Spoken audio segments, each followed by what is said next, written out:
Hello students. Before we move on to today's chapter, let us perform an activity. Can you see the picture over here? In the picture, there is a house, a tree, and a boy playing. Let us try to frame this picture into sentences. The first sentence could be, a boy is playing outside the house. The second sentence could be, there is a tree next to the house, or there is a tree beside the house. So just notice that what are we doing to frame sentences using all the three pictures? That is the boy, the house, and the tree. We are checking their position with respect to each other, and then we are framing the sentence. So here, the major thing that is helping us to frame the sentence is the position of all the three. Okay, keep this in mind. Now focus on these words. Over, near, opposite, at, in, beside, in front of, behind, into, with, on, under, between. What do these words show? Basically, the position of an object with respect to the other, right? So by now you must have guessed. What are these words called? These words are called prepositions. And today, the chapter that we are going to discuss is prepositions and their correct use. So let us go to the definition of preposition. What is a preposition? A preposition is a word that indicates the relationship between a noun and the other words of a sentence. They explain relationships of sequence, space, and logic between the object of a sentence and the rest of the sentence. They help us understand direction, time, and positions. So while framing the sentences, we understood one thing, that the position of one object depends on the position of the other object, or the direction or time of something depend on the other factors in a sentence. Let us see some examples. Alex threw a stone into the pond. So what is the object over here? The stone. And what is the position of the object? Into the pond. That means completely inside the water of the pond. So that word shows us the position of the object, into. Next one. The present is inside the box. Again, the position of the present, which is kept inside the box. Next, he is at home. He has been ill since Monday. He is playing with his brother. So you can see each and every preposition over here is giving us an information about the position of the object or the time or direction of the object. So this is the major role of a preposition. It gives us further information about the subject and the object. Let us come to the kinds of preposition. There are basically three kinds of preposition. Preposition of spatial relationship, preposition of time, and preposition of direction. We will discuss each one of it now. Let us see the first one. Prepositions of spatial relationship. Prepositions that refer to place and position are called as prepositions of spatial relationship. For example, on, inside, up, outside, next to, behind, in front of, near, over, opposite. These are some examples of prepositions of spatial relationship. These basically show the position or the place of an object. Okay? Let us see some examples. The cat is on the table. The dogs are in the kennel. We can meet at the crossroads. He is waving at you from below the stairs. The cat is under the table. The key is locked inside the car. Next is prepositions of time. Prepositions of time are used to indicate the time or duration of an action. It shows when something happened, happens, or will happen in all the three tenses. Okay? See the examples. On, at, after, before, during, until, throughout, etc. All these related to the time and duration are called as prepositions of time. See the examples. I was born on July 4th, 1982. I was born in 1982. Initially it was the month, then the date, and then the year. So we used on. Here, when we show only the year, we say in. Okay? I was born at exactly 2 a.m., showing the time.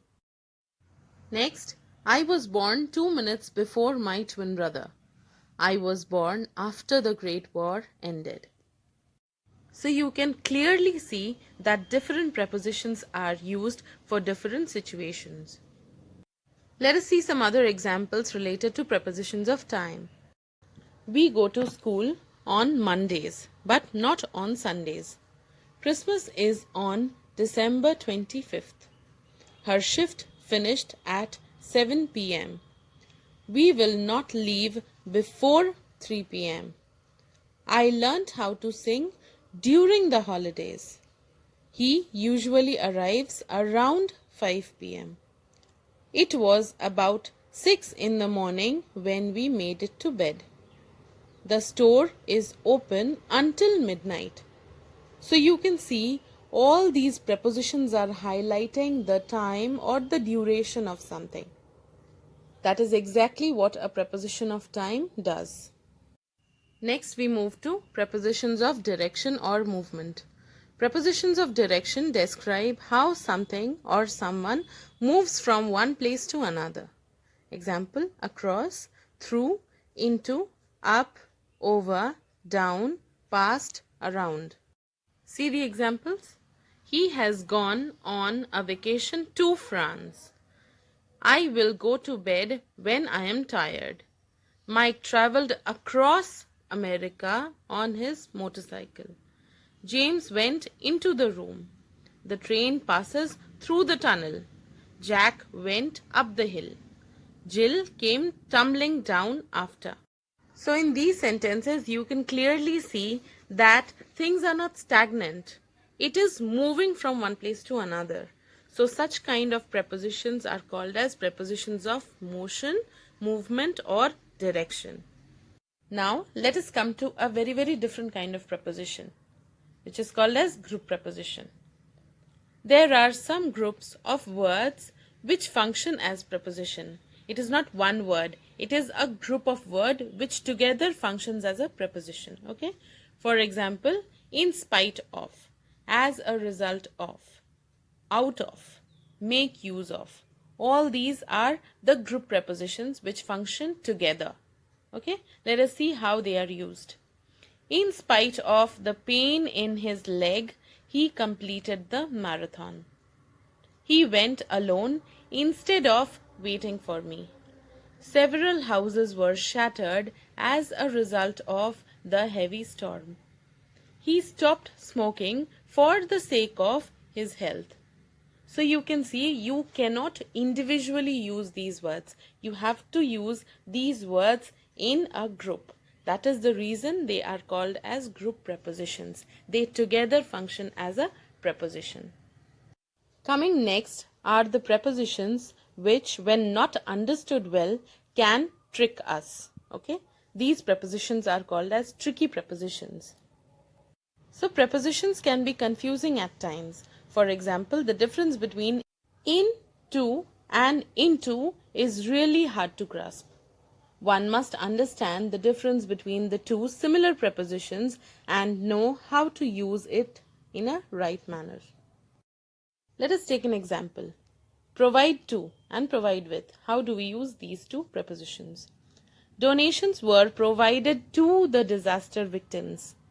The victims were provided with clothing, blankets, and food.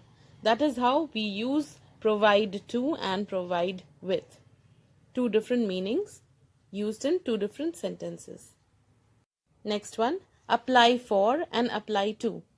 Rohit applied to the bank for a loan. Rohit applied for a car loan. So you can see we can use two different kind of prepositions with the same single word, giving out two different meanings. See the third one, ask for and ask to. I asked him for help and I asked to help him. He said he was fine without help. The same concept here. Now there are certain situations wherein we do not require any kind of prepositions. In that case, we remove the prepositions from the sentence, or rather we do not include any preposition in our sentence, but the sentence conveys the proper and exact meaning. This process is called omission of prepositions. Prepositions are not used with certain verbs and expressions. For example, the preposition to is not normally used before the word home. We say I am going home, not I am going to home. Similarly, I met him last Sunday, not I met him on last Sunday. We may discuss it next time, not we may discuss it at next time. What timing is she arriving, not at what time she is arriving.